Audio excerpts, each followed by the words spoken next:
What's up, guys? Dustin McDangles back here with another video, and we've got the Game 1 recap video between the Hurricanes and Islanders, which ended up being a tight, slow hockey game. Nothing too crazy. 2-1 victory for the Carolina Hurricanes. They were able to get things started in the first period with Sebastian Aho. Eventually, Noesen chipped in as well. Ryan Pulock with a kind of a cheese goal that Raanta let up, but it was kind of a fan. But the game, very exciting last, I'd say 45 seconds with the empty net that the Islanders had with that presence in the offensive zone, but they weren't really able to get anything going today as they were pretty much shut down by the Carolina Hurricanes and their great defense. Two great defensive teams, but the Islanders weren't able to come out on top in this one. As we got the stats here, we're going to take a look at shots on goal, well in favor for the Hurricanes. They were peppering the goaltender tonight, and man, his stats honestly were pretty good. Sorokin, he had a .946 save percentage. That's not too shabby, even with a loss on his name. But at the end of the day, power play for the Islanders, I think, let them down. Special teams were the difference maker in my mind today. 0 for 4 for the Islanders and 2 for 4 for the Hurricanes, taking advantage of the penalties. There were a few good penalties, few bad penalties in my mind that the referees had made the call, but at the end of the day, you're going to get good and bad calls in any game that you play.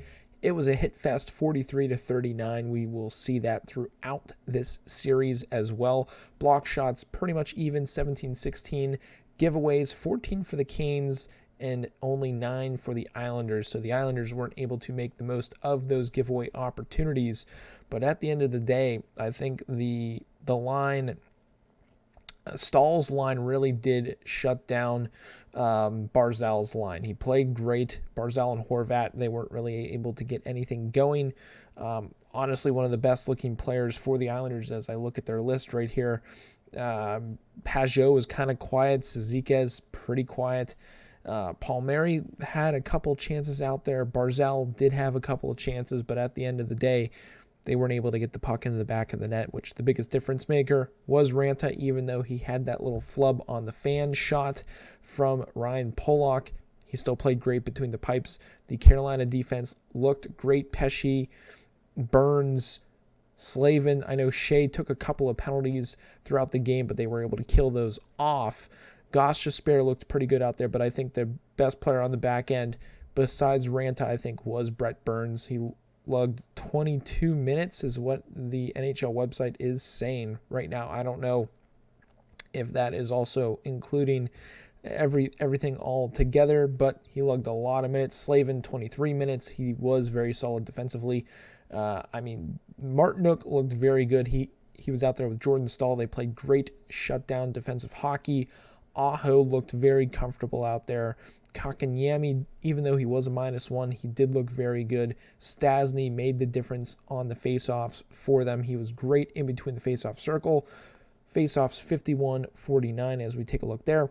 For the Islanders, next game, if they want to try to get a win on Carolina's home ice, they're going to need the big step up from Barzal and Horvat. Again, ice time pretty much even, but not so great. Only 2 shots on goal each. Nothing too crazy. Again, they need a better special teams, both on the PK and on the power play. And if you're an Islanders fan, you need Barzal and Horvat to really get that separation from that Stahl line and find a way to get through that, because they'll be seeing them all series long. And if the Hurricanes want to keep things going, they just need to continue to shut them down and get the puck behind Sorokin into the back of the net, which they were able to find. Got a lot of traffic, made it scrappy, found a way to get it done. And I think Nelson, again, him being one of their top players this entire year, needs to get it done as well. But that is the breakdown for the game. Really kind of a snooze fest. teams kind of figuring each other out, I should say. There were pretty much lulls and highs throughout the game for each team. First 10 minutes were the Hurricanes, last 10 minutes were Islanders of the first period, and then it kind of went back and forth. Third period was kind of back and forth action a little bit more than the first two periods.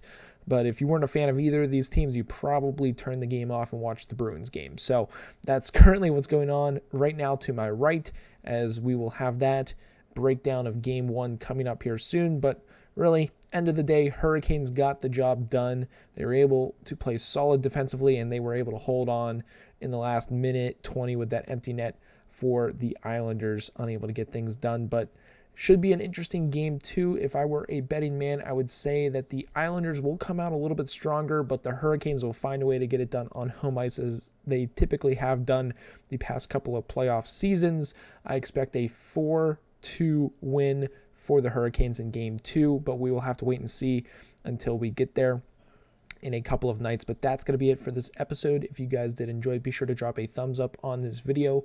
Hit that subscribe button if you guys are new to the channel. We will have the Bruins Florida Panthers breakdown here in just a moment as this game is finishing up. So we will get that out to you guys, but I hope you guys have a good one. And as always, stay dusty.